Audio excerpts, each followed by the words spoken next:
Conjunctions पढ़ने में मजा आ रहा है। बहुत मजेदार टॉपिक है ये, छोटा सा ही टॉपिक लेकिन फिर भी है मजेदार, बहुत सीखने को मिलेगा। ठीक है, आओ एक काम करते हैं, पहले कुछ चाय पिला देता हूँ। ठीक है ना, चाय पिला देता हूँ, फिर थोड़ी सी बात चलेगी। छोटे छोटे नन्हे नन्हे 3 सवाल आप सभी के सामने लिख रहा हूँ। ठीक है,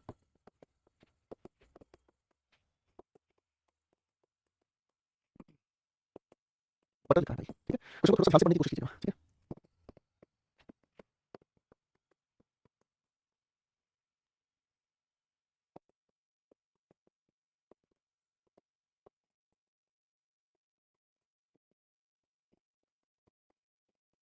मेरे दोस्तों आप सभी के सामने नन्हे नन्हे 4 सवाल लिखे हैं। पहली बार 3 सवाल को ध्यान से देखें। ठीक है, ये छोटे छोटे नन्हे नन्हे 3 सवाल हैं, 4 सवाल हैं। ये सवाल कभी कभी बोलचाल की वजह से ही गलत हो जाते हैं। ठीक है, सर आप बहुत ज्यादा पढ़ा रहे हो आजकल। क्या करूँ मैं, क्या करूँ, और कुछ कर ही नहीं सकता। चलो मेरा से कह दिया तो 2 सवाल और दे देता हूँ। ठीक है,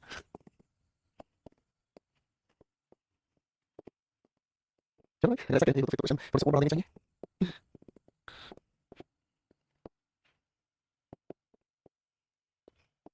आस्क फॉर एक फ्रेजल होती है, आस्क फॉर का मतलब होता है किसी चीज के लिए रिक्वेस्ट करना। ठीक है, आस्क फॉर का मतलब होता है किसी चीज के लिए रिक्वेस्ट करना।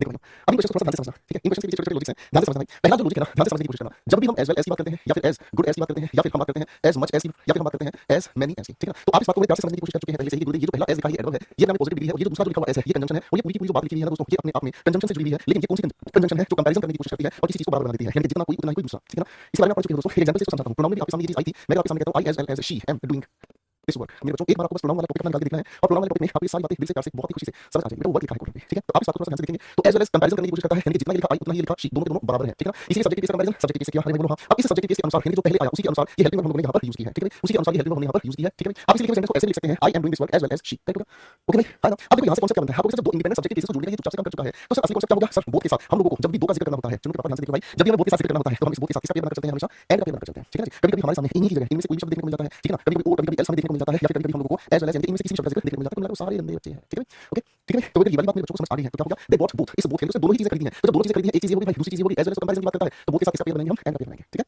Okay fine. Question number 2, you can have both tea as well as bread. ठीक है, यहां पर हम बोथ के साथ किसको जोड़ने का काम करेंगे, एज वेल एज नहीं एंड को। और यहां होगी हमारे पास नाउन की, यानी कि चाय और ब्रेड, यानी कि नाउन दूसरी तरफ होगा। बोलो हां, ठीक है। अब तीसरे क्वेश्चन पर थोड़ा सा दिमाग लगाने की कोशिश करना। तीसरा क्वेश्चन थोड़ा सा गंदा बच्चा है आप सभी के सामने। तीसरे क्वेश्चन का आंसर क्या होगा, आपको तीसरे क्वेश्चन में गंदा बच्चा हो गया, कैसे गंदा बच्चा सर, बोथ के साथ एंड तो ठीक लिखा है, लेकिन इस एंड के पास क्या लिखी है, वर्ब। यहां बोथ के बीच में क्या आनी चाहिए थी, वर्ब। है कि नहीं, तो करेक्ट आंसर क्या होगा, शी बोथ डांसेस। क्या होगा भाई, she both dances and sings. Easy होगा भाई, कोई नाराजगी किसी भाई को, कोई नाराजगी किसी भाई को, ठीक है नहीं होनी चाहिए। बोथ राहुल और प्रिया, आपको सर राहुल सर ये हमारे पास एक नाम होगा, ये दूसरा नाम होगा, आगे हमने कहा इस बोथ के साथ किसको जोड़ दिया, एंड को। ठीक है, अब आपको अरे सर ये तो गंदा बच्चा होगा, कैसे गंदा बच्चा होगा, बोथ का मतलब दो हुए, बोथ का मतलब दो हुए, जब बोथ का मतलब दो हुए तो दो होने की वजह से इस नहीं हम क्या चिपकाएंगे, आज चिपकाएंगे। फाइन है ना, यानी कि इसलिए कॉन्सेप्ट में ये बात हमें समझ में आ रही है कि अगर इस बोथ के साथ मेरे प्यारे छोटे शिकागो, अगर इस बोथ के साथ हम यहां पर सब्जेक्ट केस, यहां भी सब्जेक्ट केस लिख रहे हैं, तो आने वाली हमेशा हेल्पिंग वर्ब किस लिए चलेंगे, प्लूरल हेल्पिंग वर्ब लेकर चलेंगे। क्योंकि भाई जब प्लूरल हेल्पिंग वर्ब का जिक्र समझ में आया तो बोथ का मतलब हमें समझ में आता है दोनों, और दोनों शब्द हिंदी समझा देता है कि बोथ का मतलब क्या होगा, आपको साथ प्लूरल होगा। फाइन है ना, ये बात समझ आ गई बेटा, कोई दिक्कत तो नहीं है ना, तो चलिए बेटा ये कॉन्सेप्ट भी हमारा इस क्वेश्चन में हो गया। अब आखिरी के दोनों क्वेश्चन को समझने की कोशिश करेंगे, पहले मैं आपको बताता हूं। ठीक है, पिछली क्लास में बच्चों आप लोगों ने मेरे साथ मिलकर पेयर बनाने का काम किया। क्या पेयर बनाने का काम किया पिछली क्लास में, आपने कहा सर आइदर के साथ हम और का यूज करते हैं। मैं कहूं कितनी बार यूज कर सकते हैं, आपको जितनी भी बार चाहो आप इसी और की वजह से, आइदर की वजह से आगे और का पेयर बना सकते हो। है ना, अगर इसी आइदर के साथ मेरे प्यारे छोटे भाइयों, अगर इसी लिखे हुए आइदर के साथ सुन रहा है ना तू, अगर इसी लिखे हुए आइदर के साथ मैं थोड़ी सी छेड़खानी कर दूं तो आप बिल्कुल नाराज नहीं होंगे। क्यों नाराज नहीं होंगे, मैं इसी आइदर के साथ एंड लगाकर नाइदर के साथ बना दूं तो आपको फिर दिक्कत नहीं है, आगे सारी सारी किसी साथ पेयर बना देंगे, आप सर नोट के साथ पेयर बना देंगे। हां जी माना सेट है, हां जी माना सेट है, करेक्ट है। अब उलझन किस बात की है, उलझन इस बात की है कि गुरुदेव अगर हमें नाइदर की जगह सेंटेंस के साथ लिखा मिलता है not, never, hardly, rarely, बेयरली, scarcely, अगर ऐसा कोई भी शब्द हमें देखने को मिलता है जो नेगेटिव है, तो इस नेगेटिव के लिए याद रखेंगे बच्चों, आप क्या यूज करेंगे, और का यूज करेंगे, ना कि नो का यूज करेंगे। अच्छा समझे, ठीक है ना भाई। नाइदर का पेयर कंजंक्शन नोट होता है, ये आप सभी लोग जानते हैं, लेकिन अगर कोई और अन्य नेगेटिव वर्ड हमें देखने को मिल जाता है तो उसका पेयर बनाने के लिए नो का यूज आपको नहीं करना है। ठीक है, चलो एक उदाहरण यहीं पर लिख रहा हूं, एग्जांपल है हमारे सामने। ठीक है ना, एग्जांपल ध्यान से समझने की कोशिश करना। मैंने कहा he not never told a lie, nor supported liars, nor admitted anything like that. तो बेटा सेंटेंस में क्या करेक्शन करोगे, बताओ बेटा सेंटेंस में क्या करेक्शन करोगे, लगाओ दिमाग, बताओ बताओ। तो आपको इसलिए सेंटेंस में हमें अब बनाने की जरूरत नहीं है, क्यों बनाने की जरूरत नहीं है, आपको प्यारे से गुरुजी की बात हो गई, ये क्या है अपने आप में नेगेटिव बनाने वाला। ठीक है ना, अब इस नेगेटिव के साथ हमने क्या देखा, इस नेगेटिव की पेयर बनाने के लिए और हमें चाहिए भाई, इसी नेगेटिव की वजह से पेयर बनाने के लिए हमें और चाहिए। अब देखो इसे हिंदी में समझ लो, उसने कभी झूठ नहीं बोला, सपोर्ट भी नहीं किया झूठों को, स्वीकार भी नहीं किया कुछ ऐसा ही झूठ, उसने कभी ऐसा इनमें से कोई भी काम नहीं किया, भले ही उसके सामने कोई झूठ बोला गया हो नहीं स्वीकार किया, किसी ने झूठ बोल के सपोर्ट किया हो नहीं सपोर्ट किया। ठीक है, आया बात समझ में आ गई। चलो लाइव स्पेलिंग नंबर 20 सर अभी ठीक करते हैं भाई, मैं तो चेक कर रहा था कि आपका ध्यान कितना है, कैसा लगा मेरा मजाक, मजाक मजाक में जज्बात बदल गए। क्वेश्चन 5 और 6 दोनों आपसे ही बनवाएंगे, ले बेटे आजा चलो पापा, दोनों क्वेश्चन आंसर फटाफट से बना दो भाई, शाबाश।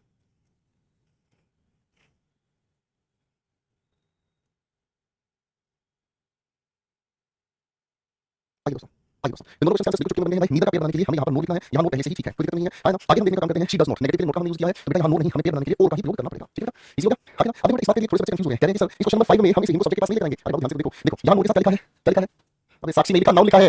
आपको 530 के अनुसार पहचानना है, क्या लिखा है ये, आपको कैसे नाउन लिखा है, इस नो के साथ क्या लिखा है, प्रोनाउन लिखा हुआ है। बेटा इस नो के नजदीक क्या लिखा हुआ है, आपको कैसे नहीं लिखा हुआ है। अरे है ना, तो भाई इसका मतलब क्या समझ में आ गया, इसका मतलब हमें समझ में आ गया कि गुरुदेव यहाँ पर ये जो है, यहाँ पर ये जो हमारे सामने है, ये इस ऑब्जेक्टिव केस का सहारा, ये ऑब्जेक्टिव केस का सहारा, यहाँ इस हेल्प को किसके लिए रखा है, ऑब्जेक्टिव केस का सहारा है कि नहीं। तो आपसे कितना करेंगे, श्रेया हेल्प, आप इस नीदर को उठाकर यहाँ पर टिकाएंगे। ठीक है जी, श्रेया ने मदद की, ना मेरी ना उसकी ना साक्षी। ठीक है, इस नीदर को यहाँ से उठाकर इस नी से पहले हम टिकाएंगे। आप समझ आ गया, ठीक है, कोई बात नहीं, दोबारा से देखना, एक बार दोबारा से देखना, तब धुआं उठा देखो बेटा, मैं बात आपको बताऊं, मेरी क्लास को जैसे ही आप 2 बार देखोगे ना, आपको हर बार कुछ ना कुछ नया सीखने को मिलेगा। और जो बच्चा क्लास को एक बार देखता है उसका नाम होगा भाई साहब तूफान सिंह, उसको फिर ज्यादा जल्दी समझ नहीं आती चीजें। आपको क्लास को एक बार नहीं दोबारा से भी देखना पड़ेगा ही पड़ेगा। एक सेंटेंस लिखा रहा हूं भाई, अगर आप इसकी हिंदी बता दें तो बहुत बढ़िया बात हो जाएगी, बिकॉज़ इट वाज रेनिंग। ठीक है जी, therefore I did not go to office. आपके सामने एक वाक्य लिखा है दोस्तों, इसके वाक्य को जरा हिंदी में मुझे बता कर दिखाओ, इसकी हिंदी क्या है, ठीक है?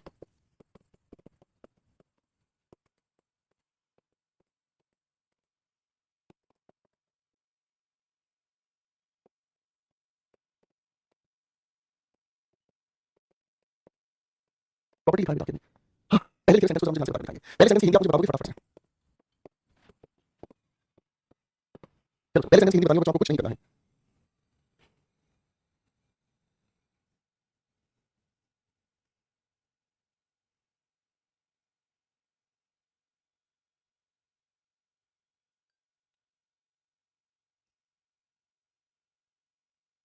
आओ भाई, अब देखो सवाल की अगर बात करते हैं तो आपने इसकी हिंदी बनाई और आपने कहा गुरुजी इसकी हिंदी शुरू होती है क्योंकि बारिश हो रही थी और आगे आपने इसकी हिंदी लिखी इसीलिए मैं ऑफिस नहीं गया, इसीलिए मैं ऑफिस नहीं गया, यही आपने कहा है ना। अब मेरे प्यारे दोस्तों इस बात को थोड़ा सा ध्यान से देखने से पहले एक छोटा सा क्वेश्चन आपसे पूछता हूं। मैं अपने बचपन को याद करता हूं, ठीक है ना, मैं बचपन को याद करता हूं तो टीचर ने मुझसे पूछा व्हाई डिड बहुत अच्छा सवाल रहा है, रामा किल रावणा, व्हाई डिड रामा किल रावणा, भाई राम ने रावण को क्यों मारा? तो मैं जब आंसर बनाता था तो मैं सीधा आंसर लिख देता था, है ना, मैं आंसर लिख देता था ऐसे करके, बिकॉज़ रावणा एबडक्टेड का मतलब होता है उठा ले जाना, ठीक है ना, एबडक्टेड सीधा मतलब, ठीक है मैं ऐसे आंसर लिख देता था। टीचर मुझे डांटा मारता था, तुम नालायक इंसान, तुम नहीं ये आंसर लिखने का तरीका, तुमने सीधा यहाँ पर है नहीं, बिल्कुल टीचर डांटा कहता तुम इतने गधे हो, तुमने सीधा यहाँ पर रीजन बता दिया, पहले ये तो बताओ कि रीजन आखिर है किस चीज का, यानी कि पहले मुझे वो स्टेटमेंट बताओ जिसका रीजन तुम आगे दे रहे हो। अरे है ना, तुम्हें समझ में नहीं, तो सही बोल दिया, है ना, इसका मतलब ये समझ में आया कि पहले स्टेटमेंट हमें चाहिए, है ना। अब भाई हम स्टेटमेंट कहां से उठा के लाएंगे, यहां से हम लोग स्टेटमेंट को उठा कर लाएंगे और स्टेटमेंट क्या उठाई भाई, हमने कहा रामा, उसके बाद हमने लिखा किल, उसके बाद हमने लिखा रावणा और भाई फिर हमें समझ में आया इसी रावणा के लिए हम जहां पर क्या लगा देंगे ही लगा देंगे, ऐसे कुछ था।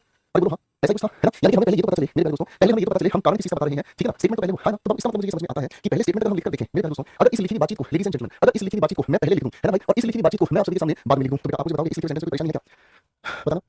तो इस बात की कोई परेशानी है क्या आपको? अरे अरे अरे इसका मतलब तो ये समझ में आ गया है गुरुजी, अगर इस स्टेटमेंट को हम पढ़ दे रहे हैं तो हमें ये समझ में आ गया कि स्टेटमेंट ये है यानी कि बात ये है और भाई साहब इसका कारण ये है। अरे बोलो हाँ, हमें अब समझ में आ गया, इस देर की तो हमें जरूरत है ही नहीं। अरे है ना, बात समझ में आ रही है जी, बात समझ में आ रही। अब इस बात से आगे समझ में क्या आया, इस बात से हमें समझ में आया कि कभी-कभी लिखे हुए दो सेंटेंसेस को कॉन्सेप्ट को ध्यान से समझ लीजिएगा बच्चों, ठीक है ना, कभी-कभी लिखे हुए दो सेंटेंसेस को हम लोग कर देते हैं क्या चीज, हम कभी-कभी लिखे हुए दो सेंटेंसेस को क्या कर देते हैं, रीऑर्गेनाइजेशन कर देते हैं। रीऑर्गेनाइजेशन का मतलब क्या होता है, जब हम किसी की व्यवस्था को बदल सकते हैं, मैंने क्या बोला ध्यान से देखिए, जब हम किसी की व्यवस्था को बदल सकते हैं, यानी जो पहले लिखा है उसको हम बाद में और जो बाद में लिखा है उसको हम पहले, यानी कि फिर से समझो ध्यान से, यानी कि इस लिखे हुए सेंटेंस नंबर 1 को S1 सेंटेंस नंबर 1 को इस लिखे ST2 यानी कि सेंटेंस 1 को पहले सेंटेंस 2 को हम बाद में लिखने का काम करते हैं। तो इन दोनों सेंटेंस को अलग करने के लिए हमें सिर्फ और सिर्फ किसी चीज की जरूरत पड़ती है, एक छोटे से कॉमा की। हमें इस कॉमा के अलावा किसी और शब्द की जरूरत है ही नहीं, बात समझे। इसकी जगह कभी-कभी हमें बेवजह शब्द देखने को मिल जाते हैं, कभी-कभी सो या फिर हमें लिखा मिलता है देयरफॉर या फिर लिखा मिल जाता है हेंस या फिर हमें लिखा मिलता है एज अ रिजल्ट, ठीक है, या फिर हमें लिखा मिलता है देन, ऐसे कोई भी शब्द अगर हमें देखने को मिल जाए, अरे मिल जाए तो मिट जाए हर गम, तररम पम पम तररम पम पम तररम पम पम। आपको देखिए ऐसे लिखे सेंटेंस की शुरुआत में हमें क्या देखने को मिलता है, ऐसे लिखे सेंटेंस की शुरुआत में हमें देखने को मिलता है कभी बिकॉज़, कभी एज, कभी हमें सिंस मिलता है, कभी व्हेन लिखा मिलता है, कभी इफ लिखा मिलता है, कभी इन केस लिखा मिल जाता है, बात समझे, ठीक है। ऐसे किसी भी लिखे हुए वाक्य के अंदर हम कभी भी ऐसे शब्दों का प्रयोग नहीं करते हैं, इन सभी शब्दों को हटाकर इनकी जगह हम क्या लगा देते हैं नन्ना सा कॉमा। सेट हो गया दोस्त, ठीक है भाई, ओके। तो बेटा पहले लिखे हुए वाक्य में क्या समझ में आया कि सर हिंदी भले ही ये कहती है कि यहाँ देयरफॉर आना चाहिए, नहीं साहब हिंदी की बात नहीं है, हमें क्या लगाना है सिर्फ नन्ना सा comma, because it was raining comma it I did not go to office, ठीक है। बट रीऑर्गेनाइजेशन का कांसेप्ट है, इसको याद रखना, ठीक है। एक बार फिर समझो रीऑर्गेनाइजेशन का कांसेप्ट क्या है, अगर दो अलग-अलग सेंटेंसेस हैं, इन दोनों को हम पहले या बाद में रखते हैं, बाद में या पहले रखते हैं, तो आपको इनके मीनिंग में कोई फर्क नहीं पड़ता, इसको पहले इसको बाद में कर दो, मीनिंग में फर्क नहीं पड़ता। तो ऐसी सिचुएशन में हमें किसी भी पेयर कंजंक्शन की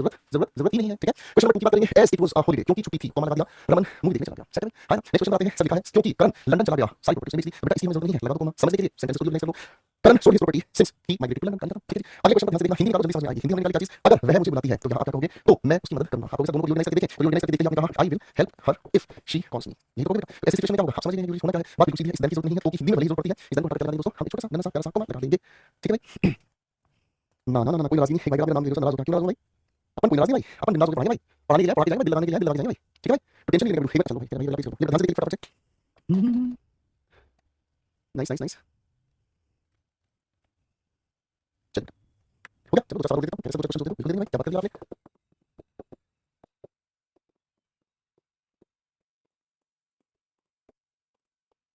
क्वेश्चन दे रहा हूं, फटाफट से।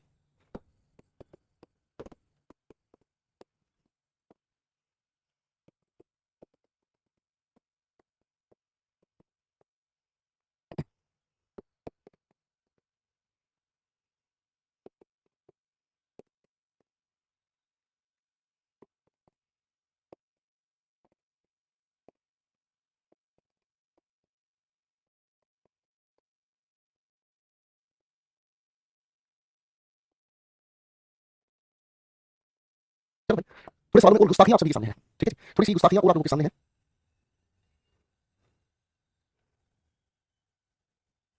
अब बेटा पहले सवाल कराएंगे, अनलेस या अंटिल, आप सभी लोग इस बात को अच्छे से जानते हैं कि अनलेस भी अपने आप में क्या है, नेगेटिव है, अंटिल भी अपने आप में क्या है, ये दोनों शब्द अपने आप में नेगेटिव होते हैं, इसलिए बेटा इनके साथ हम लोग नोट का प्रयोग नहीं ना करेंगे भाई, ठीक है। आप लोग सभी जानते हैं, बिल्कुल बेसिक बात है, ठीक है ना। अनलेस का मतलब जब तक नहीं, ठीक है ना, और अंटिल का मतलब जिस समय तक नहीं, ठीक है। अब भाई अनलेस की कंप्लीट चीज जब तक यानी कि वो कंडीशन है, जब तक वो काम पूरा नहीं करता, कॉमा लगा के अलग करेंगे, कहीं उसकी सैलरी अकाउंट में नहीं क्रेडिट होगी, ठीक है। Question number 2, when I saw him that he became alert, जब मैंने उसे देखा तब वो अलर्ट होगा, सेंटेंस को रीऑर्गेनाइज करोगे ना, क्या करोगे, he became alert when I saw him, आपको इसकी जरूरत नहीं है, हमने रीऑर्गेनाइज करके देख लिया, है ना। अब मेरे बच्चों क्वेश्चन नंबर 3 को थोड़ा सा ध्यान से देखना, क्वेश्चन नंबर 3 को थोड़ा सा ध्यान से देखना, लिखे हुए अगर वाक्य में, लिखे हुए वाक्य में अगर हमारे सामने इस एज का अर्थ निकल कर आता है क्योंकि, क्या निकल कर आता है, क्योंकि, केवल तभी ये बात है कि यहां हम इसे सो देयरफॉर हेंस का प्रयोग नहीं करते हैं और इसी जगह हम इसका प्रयोग करते हैं भाई ठीक है, इसी जगह हम किसका प्रयोग करते हैं भाई, आपको इसी जगह हम प्रयोग करते हैं किसी का, आपको इसी जगह हम प्रयोग करते हैं गुरुजी कोमा का। ठीक है, मैं अलग पेन से काटता हूं ताकि आप याद कर पाओ। ठीक है, लेकिन आपको इस बात का ध्यान रखना, कभी-कभी लिखे हुए सेंटेंस में इस सो से हम लोग यूज करते हैं क्या चीज, इन्वर्जन का कॉन्सेप्ट। क्या यूज करते हैं, इन्वर्जन का कॉन्सेप्ट। आप इसको थोड़ा सा समझोगे तो इसका कॉन्सेप्ट समझ में आएगा, जैसे तैसे। ठीक है, मैं आपके सामने बात करता हूं दोस्तों, मैं आपके सामने बात करता हूं, जैसा आप व्यवहार करोगे वैसा व्यवहार मैं आपके साथ करूंगा, जितना प्यार आप मुझे करोगे उतना प्यार मैं आपको करूंगा, है ना। तो आप इस तरह के लिखे हुए सेंटेंस में यहां जो ये सो लिखा है ना, ये सो अपने आप में काम करता है किस चीज का, यहां ये सो अपने आप में एडवर्ब काम करता है और इसी वजह से आगे के वाक्य में इन्वर्जन होता है। ठीक है, इसी बात को एक बार क्वेश्चन 3 4 5 और 6 चारों सवालों में पढ़ के देखो।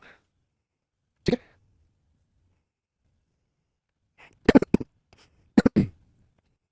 ठीक है भाई।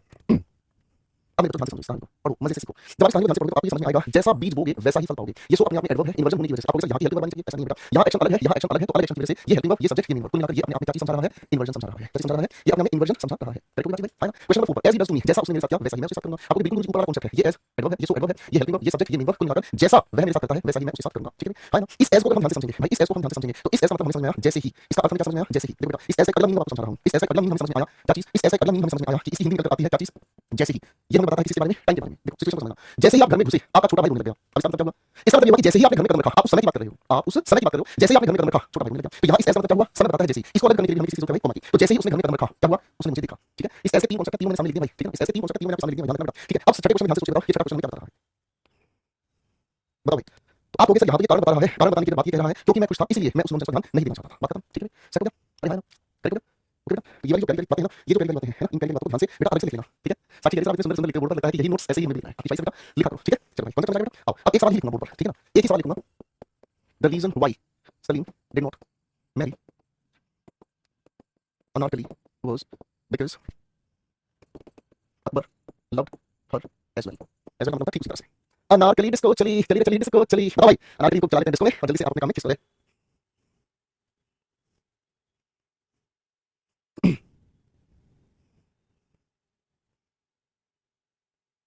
Nice nice. अब दोस्तों अब इस लिखे हुए सवाल की अगर हम बात करते हैं तो आप एक बात मुझे याद दिलाओगे, कॉन्सेप्ट लिख देता हूं। आपको इस लिखे हुए वाक्य में जब आपने रीजन बताने का काम कर दिया है, जब आपने रीजन बताने का काम कर दिया है तो कारण जब आप बता रहे हो गुरुदेव, तो इस लिखे हुए कारण के साथ, अगर इस लिखे हुए कारण के साथ हम बात करते हैं, ठीक है, इस लिखे हुए कारण के साथ अगर हम बात करते हैं तो आपको सर ये हमारे सामने क्या हो गया है, आपको सर वाई पहले लिखा हुआ है ना, वाई हमारे सामने लिखा हुआ है तो ये अपने आप में क्या होगा, रिलेटिव क्लॉज होगा। ठीक है भाई, हाँ कि ना, ये हो गया हमारे सामने इस लिखे हुए रीजन को हम क्या कहते हैं, सब्जेक्ट कहते हैं। बोलो हाँ। अब इस लिखे हुए सब्जेक्ट को हमें हेल्पिंग वर्ब लिखने के लिए आगे यहाँ पर हमने हेल्पिंग वर्ब लिख दी। अरे भाई बोल रहा हूं। ठीक है, अब अगर मेरे दोस्त हम हमारे सामने इस लिखे हुए सवाल को आगे लिखने का काम करेंगे तो आगे अगर हमारे सामने लिखे हुए सेंटेंस का अगर हमें आगे एक्सप्लेनेशन देना है, सेंटेंस का अगर हमें एक्सप्लेनेशन देना है तो बेटा इस लिखे हुए सेंटेंस को जोड़ने के लिए मेरे प्यारे भाइयों हमें यहाँ बिकॉज़ लगाने की क्या जरूरत है। आपको सर जब रीजन आप यहाँ बता रहे हो तो बेटा इस बिकॉज़ के साथ रीजन लगाने की कोई सेंस नहीं है। इस बिकॉज़ को हटाकर इस लिखे हुए सेंटेंस को जोड़ने के लिए हम क्या लगाएंगे, इसलिए दैट लगाएंगे, दैट। और इस दैट का काम है कोरिलेट करना, किसी की बात को एक्सप्लेन करना। ठीक है ना, तो बेटा इस लिखे हुए सवाल में क्या हो गया हमारे सामने, बताओ बताओ। आप इस लिखे हुए सवाल में बिल्कुल सिंपल सी बात कहोगे कि गुरुदेव रीजन के साथ लिखा हुआ ये हमारे सामने जो वाक्य है, ठीक है, इस लिखे हुए रीजन यानी कि इस लिखे हुए सब्जेक्ट के लिए हमें हेल्पिंग वर्ब कहाँ लिखी मिली, वाज। जब रीजन आप पहले ही बता चुके हो तो ये रीजन को जोड़ने के लिए हम लोगों को दोबारा बिकॉज़ लगाने यानी कारण बताने की जरूरत नहीं है, हम क्या यूज करेंगे, दैट यूज करेंगे। ठीक है, ये रेडीमेड सवाल है बेटा, ये रेडीमेड सवाल है।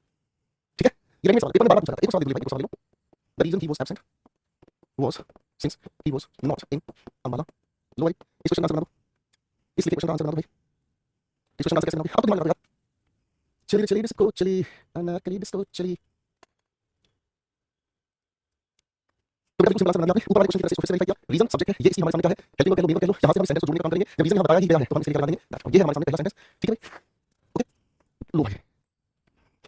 नहीं भाई यार पता ही नहीं, लेकिन प्यार से भी बात देखो बेटा, दिखाने की कोई बात नहीं होती, इंग्लिश को बहुत प्यार से सीखा जा सकता है, सिखाया जा सकता है।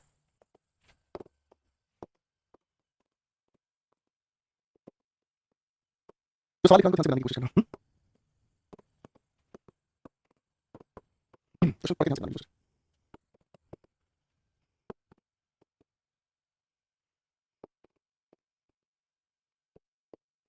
तीन सवाल लिखे हैं आपके सामने, बनाकर दिखाओ। ठीक है ना, ये रेडीमेड क्वेश्चन आपके पेपर में आते ही आते हैं।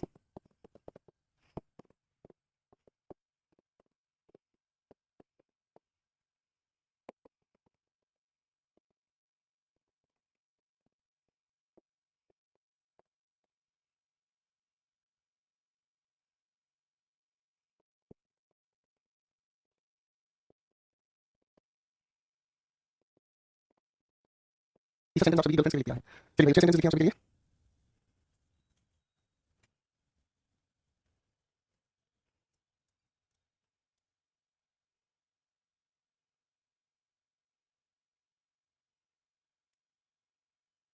गुड। तो मेरे दोस्तों जब सवाल को हम ध्यान से देखते हैं तो इनके अंदर रेडीमेड क्वेश्चन हमारे सामने आ जाता है। पहला पेयर, दूसरा पेयर। पहला पेयर ये कहता है कि अगर हमारे लिखे हुए सेंटेंस के अंदर द सेम हमें देखने को मिलता है और इस द सेम के साथ हमें लिखा हुआ हमेशा मिलता है क्या चीज, एक प्यारा सा नाउन, तो इसके साथ हम दो तरह के पेयर बनाते हैं, दो तरह के पेयर बनाते हैं। द सेम के साथ एक पेयर हम बनाते हैं दैट का, एक पेयर हम बनाते हैं एस का। जब इस एस की हम बात करते हैं तो इस एस के साथ या तो हमें एक शब्द लिखा हुआ मिल जाए या फिर हमें एक फ्रेज लिखा हुआ मिल जाए। ठीक है, क्योंकि ये बताने का काम करता है क्या चीज, चुपचाप से एक प्यारा सा कंपैरिजन। ठीक है, ये पूरा वाक्य अपने साथ नहीं लिखा चलता, लेकिन अगर दैट की हम बात करते हैं तो दैट अपने आप में काम करता है किसी का रिलेटिव प्रोनाउन का, किसी का काम करता है दैट काम करता है रिलेटिव प्रोनाउन का। सर याद करना रिलेटिव प्रोनाउन में दैट की चार कंडीशंस आपने पढ़ी थी। सबसे पहली कंडीशन कौन सी थी भाई, बताओ, सुपरलेटिव डिग्री। दूसरी, अगर हमारे एंटीसीडेंट अलग अलग कैटेगरी के इंसान एग्जांपल। तीसरी आपने क्या पढ़ी थी बच्चे, हाँ, क्वेश्चन वर्ड से शुरुआत हो जाए। चौथी कंडीशन कौन सी? स्पेसिफिक सेंस वाले वर्ड्स। तो बेटा जी हमें अगर दैट याद आया तो एंटीसीडेंट से पहले स्पेसिफिक सेंस वाली कैटेगरी में द सेम लिखा है, चेक कर लेना, ठीक है? चेक कर, मित्रा दी बोली चेक कर, मित्रा दी क्वेश्चन चेक कर, ठीक है भाई? तो बेटा जब रिलेटिव प्रोनाउन के साथ जुड़ता है तो हमें इसे लिखा साथ क्या मिलता है? एक सेंटेंस, यानी कि हमें लिखा मिलता है subject, helping verb, main verb, उसके बाद क्या चीज लिखा मिलता है? ऑब्जेक्ट, ठीक है भाई? पहली बात समझ आ गई। अब दूसरी बात क्या है? दूसरी बात इसी की मोहब्बत भरी है। दूसरी बात ये कहती है अगर हमें सच लिखा हुआ मिलता है तो सच के साथ हम लोग लिखने की कोशिश करते हैं एन या फिर द, और इसके साथ फिर से हमें क्या चीज चाहिए? आपका नन्ना सा प्यारा सा नूनू। क्या चाहिए? नन्ना सा प्यारा सा नूनू। अब बेटा इसके साथ हमें दो तरीके के कंजंक्शंस को लेकर चलना होगा। सच के साथ एज भी लेकर चलते हैं, सच के साथ हम दैट भी लेकर चलते हैं। तो सच के साथ एज हम कब लेकर चलते हैं? जब होता है क्या चीज? कंपैरिजन। अब कंपैरिजन के लिए हम एक वर्ड डब्ल्यू का मतलब वर्ड, पीएच का मतलब फ्रेज और सेंटेंस का एसईएनसी से मतलब समझना, किसी से भी कंपैरिजन कर सकते हैं। अब दैट की जब हम बात करते हैं तो दैट हमें बताने का काम करता है एक ऐसा रिश्ता जिसे हम कहते हैं कॉज इफेक्ट, यानी कि कारण या परिणाम। और कारण या परिणाम को बताने के लिए सेंटेंस की जरूरत पड़ती है। क्या चीज की जरूरत पड़ती है? सेंटेंस की जरूरत पड़ती है, कारण परिणाम बताने की कोशिश करता है। तो बेटा अब ये दोनों ट्रिक्स हमारे सामने है, क्वेश्चन आते हैं, बिल्कुल समझ आ जाएगा। पहले ने बूट यानी खरीदा शर्ट जैसी मिली थी, कंपैरिजन के लिए एक ही शब्द है, हमने एज को चुना और इस एज शर्ट के साथ किसकी लिखी है? द सेम की बात लिखी है। फाइन, रिवर्स देखो क्वेश्चन समझ जाएगा। तमीम ने सेम बैग मांगा जैसा मेरे पास था, पूरा सेंटेंस लिखा है, इसलिए दैट को हमने रिलेट किया है इस बैग के साथ लिखे हुए द सेम की वजह से, ठीक है? जैसा होटल मैंने डिमांड किया, ठीक है ना, ईशानी वैसा ही चुना, पूरा सेंटेंस हमारे सामने लिखा है, इस बैग को हम रिलेट करने के लिए यूज कर रहे हैं इस होटल के साथ लिखे हुए इस द सेम की वजह से। इजी गाइस, ठीक है? आगे ना, अब अगले क्वेश्चन पर आ जाओ। वह इतनी इंटेलिजेंट लड़की है जितना मैंने कभी सोचा नहीं था, ठीक है ना? इसका मतलब क्या होगा? यहाँ कंपैरिजन करें, जो मैंने सोचा था उतनी नहीं उससे ज्यादा इंटेलिजेंट थी। तो सच के साथ ये लिखा हमारे सामने क्या है? प्यारा सा नूनू, आगे हमने क्या लिखा? एज कंपैरिजन की बात कर रहे हैं, ठीक है दोस्तों? नेक्स्ट क्वेश्चन को पढ़ते हैं। इतनी मुश्किल सिचुएशन थी कि कोई कुछ कर नहीं पाया, मैंने कुछ कर क्यों नहीं पाया? क्या कारण था? आपको सिचुएशन बहुत टफ थी, इसके साथ हमने कॉज इफेक्ट का रिलेशन बताने का काम किया है। इसके साथ हमने कॉज इफेक्ट का, भाई डिफिकल्ट सिचुएशन थी, परिणाम करने का कुछ कर ही नहीं पाया। क्वेश्चन 3 पर आ जाओ। इतना क्यूट टेडी था कि भाई साहब तो जिद पर अड़ी चाहिए जिससे काम नहीं चलेगा। तो बेटा कॉज इफेक्ट को बताने के लिए सच के साथ दैट का हम करेंगे, ओके जी? तो तेरी की भाई एक भाई कह रहा रिलेटिव प्रोनाउन पढ़ा ही नहीं। रिलेटिव प्रोनाउन नहीं पढ़ा, मैं जानता हूं बेटा, देखो ऐसे हमारे बीच दूसरे पढ़े हैं। प्रोनाउन पर जाना बेटा, प्रोनाउन पर जाना। आपने प्रोनाउन में रिलेटिव प्रोनाउन पढ़ा है और रिलेटिव प्रोनाउन, चलो मैं याद दिलाता हूं, क्यों चिंता करते हो? रिलेटिव प्रोनाउन कौन से होते हैं भाई? मैं कहूं who, whom, that, which, when, when के लिए हम लगाएंगे इनमें से किसी भी लिखे हुए शब्द के साथ, इनमें से लिखे हुए who, whom, which के साथ इंडेफिनिट बनाने के लिए ever, whose की बातचीत, ठीक है? कभी-कभी इनके साथ हम what का भी उपयोग करते हैं, ठीक है? रिलेटिव प्रोनाउन पढ़ाई बेटा, अभी देखते हैं 3 सवाल।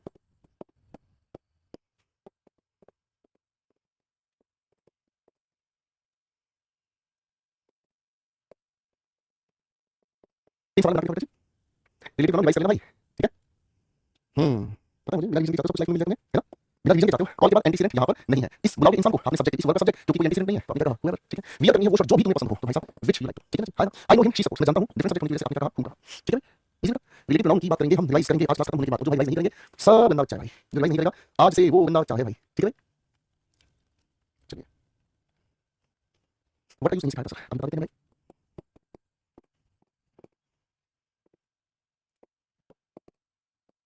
देखो बेटा, ये अब छोटी सी बात को समझ लो, अब छोटी सी बात को समझ लो भाई, कुछ परेशानी मत लेके कह रहे हैं कि सर ये जो वर्ड है वो कैसे बना है? अगर हमारे किसी भी लिखे हुए सेंटेंस में, अगर किसी भी लिखे हुए सेंटेंस में हमें इस लिखी हुई वर्ब का object, object is object, that लिखा मिलता है और भाई रिलेटिव प्रोनाउन की जगह हमें विच का यूज करना पड़ता है इसे रिलेट करने के लिए। तो मेरे बच्चों हम इन दोनों को चिपका देते हैं बड़े ही प्यार से और दैट और विच दोनों आपस में मिलकर बन जाते हैं, क्या खूबसूरत सा वर्ड बन जाता है। तो मैं वो जानता हूं जो आपको परेशान कर रहा है, ठीक है ना? यहाँ विच से डब्ल्यू उठा लिया, दैट से एटी उठा लिया, इन दोनों को जब आपस में मिलाया इसी के लिए हमने कहा वर्ड, ठीक है ना? ओके, अब मेरे बच्चों ध्यान से समझना, वर्ड का यहाँ पर क्या अर्थ है? यहाँ पर अर्थ है जो, ठीक है? जैसे मैं आपके सामने कहता हूं do what you want to, वो करो जो आप चाहते हो, है ना? तो इसको एक्सप्लेन करूंगा, खोल दूंगा, क्या कहूंगा? Do that which you want to. भाई बात समझ में आ गई, है ना? हाँ, अगर आप इस वर्ड को, अगर आप इस वर्ड को ही सेंटेंस की शुरुआत में यूज करते हो तो इसका अर्थ करता है क्या? मैं आपसे पूछूं व्हाट इज योर नेम, आपका नाम क्या है? व्हाट इज योर नेम, तो बेटा यहाँ इस वर्ड का सवाल पूछने का काम है, ठीक है? तो वर्ड कैसे बनता है समझ गए? दैट और व्हिच को मिलाकर वर्ड बनता है, ओके?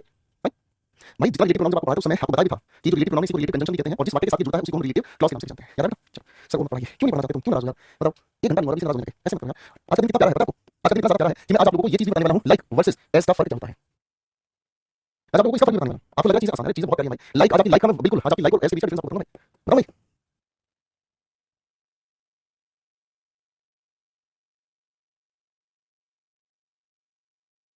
अब कुछ सवाल लिखो, पहले आप भी बनाने की कोशिश करना।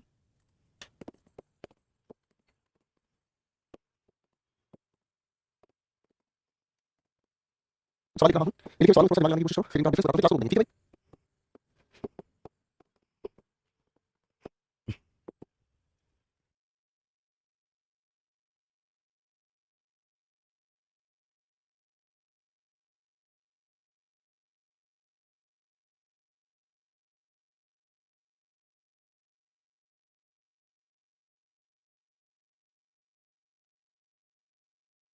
सभी सवालों को ध्यान से पढ़कर देखेंगे, ठीक है?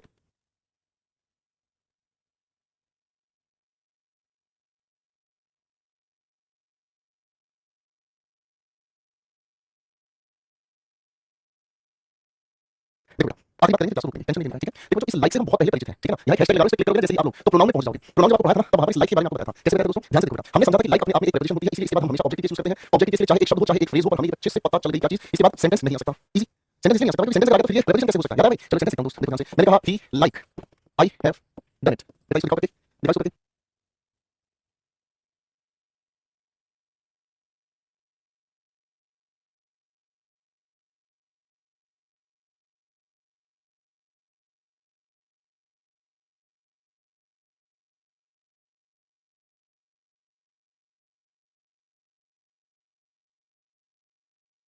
तो बेटा आप इसको ठीक कैसे करेंगे? आप कहेंगे सर ये लिखी है अपने आप में preposition, preposition की वजह से objective case हमने हटाया, इसे निकाला और इस he की वजह से हमने क्या लिखा है? तो हमारा correct answer हम कैसे लिख सकते हैं? he has done it और उसके बाद क्या लिखोगे? like me। याद है भाई? हाँ कि ना? ओके याद है भाई? ठीक इसके उलट कर, मेरे बच्चों को ठीक इसके उलट कर हम सोचें तो फिर हमें याद आती है किसके बारे में? हमें याद आती है as के बारे में। as अपने आप में क्या है? आपको as अपने आप में कुछ और नहीं, एक प्यारी सी नन्ही सी कंजंक्शन है। क्या है कंजंक्शन? ये भी कंपैरिजन का काम करता है, ये भी कंपैरिजन का काम करता है, लेकिन दोनों के व्यवहार में फर्क है। ठीक है भाई? आए ना? चलो पुराने सवाल लेता हूँ, पुराने सवाल लेता हूँ। मैंने कहा Rahul is as hardworking as Naman is। ठीक है? फिर इसी लिखे हुए सवाल को मैं फिर से लिखता हूँ। मैंने कहा Rahul is as alert as an owl is। देखो दोनों सवाल में गड़बड़ क्या समझ में आएगी? दोनों सवाल में गड़बड़ क्या नजर आएगी? दोनों सवाल में गड़बड़ ये नजर आएगी कि देखो कंपैरिजन की अगर हम बात करते हैं, कंपैरिजन की अगर हम बात करते हैं तो इस कंपैरिजन में एज पॉजिटिवली एज का हमने यूज किया। जब हम इस कंपैरिजन से हम किसी की बात करते हैं, लाइकवाइज कंपैरिजन की बात करते हैं, इंसान की कंपैरिजन इंसान से भी, हाइट की कंपैरिजन हाइट से भी, नदी की तुलना नदी से भी। अरे हां मेरी बात समझ ठीक है? यहां पर इसके वाक्य में हम राहुल का कंपैरिजन नमन इंसान से कर रहे हैं। ये भी सब्जेक्टिव केस है, ये भी सब्जेक्टिव केस है, इसलिए इसके बाद वर्ब आई है। ठीक है? ये नाम एक लिंकिंग वर्ब है। हां आगे हम देखते हैं लिंकिंग वर्ब से हार्ड वर्किंग नाम में एडजेक्टिव है। इस एडजेक्टिव से पहले आया ये जो एज है, ये अपने आप में क्या है? एडवर्ब है। ठीक है? अब इन दोनों बातों को जोड़ने वाला ये जो एज लिखा है, ये अपने आप में कुछ और नहीं है, कंजंक्शन है। ठीक है बेटा? ये नाम क्या है? कंजंक्शन है। राहुल उतना ही मेहनत करने वाला है जितना नमन करता है। ठीक है? दोनों में बराबर है। लेकिन इस लिखे वाक्य में हम बात करते हैं राहुल का कंपैरिजन हमने किससे कर दिया? आउ से कर दिया। तो बेटा यहां एक कांसेप्ट बचपन में आपने पढ़ा था, उस बचपन की बात को याद दिलाता हूं। सिमिली सिमिली हम कहते हैं किसको? बेटा पढ़ा था कि नहीं पढ़ा था भाई? कंपैरिजन बिटवीन टू दो डिफरेंट ऑब्जेक्ट्स, दो अलग अलग ऑब्जेक्ट्स के बीच हम जब तुलना करते हैं, दो अलग अलग ऑब्जेक्ट्स, इंसान की तुलना जानवर से कर दी, इंसान की तुलना नॉन लिविंग थिंग से कर दी, जानवर की तुलना इंसान से कर दी, दोनों बिल्कुल अलग अलग कैटेगरी से हैं। मतलब डिफरेंट ऑब्जेक्ट्स से हम कंपैरिजन करते हैं, तो डिफरेंट कंपैरिजन से जब हम कंपैरिजन करते हैं तो खाली लाइक या ऐसा ही प्रयोग करते हैं। ये सिमिली आपने बचपन में पढ़ा है। इसको हम रूपक या उत्प्रेक्षा अलंकार कहते हैं। है ना? ठीक है? तो राहुल हमारे सामने इंसान है, राहुल हमारे सामने क्या है? जानवर है। सब्जेक्टिव केस होने की वजह से इस हमने यहां लगाया। बोलो हां। तो बेटा यहां इस एन आउट से पहले सिर्फ ये एस हमको लगा दिया, अलग हमने लगा दिया, इस एस की हमें जरूरत नहीं है। ये दोनों तरफ एस तब आता है जब दोनों लाइकवाइज कंपैरिजन हो, और जब लाइकवाइज कंपैरिजन नहीं हो तो हम इस एस को हटाकर एक ही एस का यूज करते हैं और ये हमारे सामने सब्जेक्ट इसकी वर्ब यानी पूरा सेंटेंस आ गया। ठीक है भाई? ओके? ध्यान से समझने की कोशिश करो भाई, एक बार फिर से समझने की कोशिश करो। किसी भी लिखे हुए सब्जेक्टिव केस के साथ हम एस लगाकर सब्जेक्टिव केस आगे लिखते हैं वर्ब, यानी कि ये अपने आप में क्या होगा बेटा? सेंटेंस हो गया। ठीक है ना? जब हमें ये पता चलता है कि ये जो सब्जेक्ट है हमारे सामने अलग कैटेगरी का है, यानी कि यहां पे लिखूंगा चीज डिफरेंट, किससे डिफरेंट है? इस लिखे हुए सब्जेक्ट से। ये क्या है? अलग कैटेगरी का सब्जेक्ट। ओके? चलो फिर ज्यादा कुछ लगाकर बताते हुए थोड़ा वापस आते हैं। ठीक है ना? जब एस कंजंक्शन की बात करते हैं तो उसके बाद सेंटेंस लिखना चाहिए, जब लाइक की हम बात करते हैं तो सेंटेंस नहीं एक वर्ड या फ्रेज में लिखा हुआ चाहिए। सारे क्वेश्चन आंसर बनाने के बाद सिर्फ एक शब्द लिखा है कंपैरिजन लाइक के साथ कर दी, बात खत्म। ठीक है जी? लाइक के लिए लाइकवाइज हो या लाइकवाइज नहीं से कोई फर्क नहीं पड़ता। ठीक है ना? ये लिखा है सेंटेंस, टाइगर अलग कैटेगरी, वह लड़की अलग कैटेगरी, ऐसे साथ कंपैरिजन बता दिया। अब तो समझ आ गया बेटा? हरी इंसान है, पीकॉक सिर्फ क्या लिखा है? एक ऑब्जेक्ट लिखा है। सेंटेंस लिखा तो वर्ब होती, तो हरी का पीकॉक का कंपैरिजन किससे कर दिया? लाइक से। ठीक है? Karishma is hard working like as Mansi. आपको करिश्मा का कंपैरिजन हमने मानसी से किया है, आगे वर्ब नहीं लिखी तो ऑब्जेक्ट किसी माने में लाइक चिपका दिया। है ना? Leh is beautiful like as Swiss is. तो आप इसमें क्या करेंगे? आपको लेह भी एक स्थान का नाम है, लद्दाख की राजधानी लेह है बेटा। स्विस भी एक स्थान है, आगे लिखी है वर्ब, तो एज तो हम लिखेंगे, एज के साथ इस लिखे ब्यूटीफुल को कंपैरिजन बनाने के लिए हमें यहाँ पर एज भी लिखना पड़ेगा। आज की बात यहीं तक, यही दिन भरेगा। फिर आप लोगों के साथ अगली क्लास में खुश रहिएगा, मस्त रहिएगा, रिवाइज करके आइएगा। ठीक है भाइयों? आज आपने बहुत प्यारी चीजें समझी, रिवीजन क्लास। ठीक है मेरे प्यारे दोस्तों, जरा सारे बच्चे इसको फटाफट से देखेंगे। ठीक है? आज हमने बहुत प्यारा सिखाया कंजंक्शन भाई। ठीक है? चलिए भाई सारे बच्चे देख लीजिए ना। ठीक है? आगे देखो बेटा। ठीक है? रुको, इसको भी देखो बेटा, ये सारी नोट्स अच्छे से देखनी है, रिवाइज करनी है। ठीक है? अगर किसी को कोई दिक्कत आती है नोट्स में, ठीक है, पहले आप खुद से 2 3 बार पढ़ लेना।